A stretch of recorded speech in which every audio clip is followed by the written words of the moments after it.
የራማው ገናና ደስታን ተናጋሪ የአዲስ ኪዳን መምህር የድንግል አብሳሪ እሳቱ እንዲጠፋ ዛሬም ነበልባሉ ና ገብርኤል ይበል የሰው ልጅ በሙሉ ና ገብርኤል ይበል የሰው ልጅ በሙሉ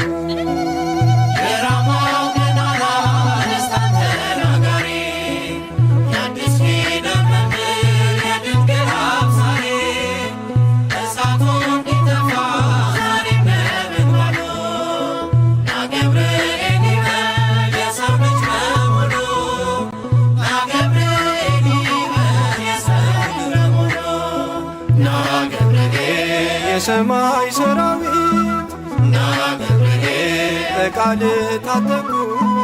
ና ገብርኤል የሳጥናኤል ጭፍሮች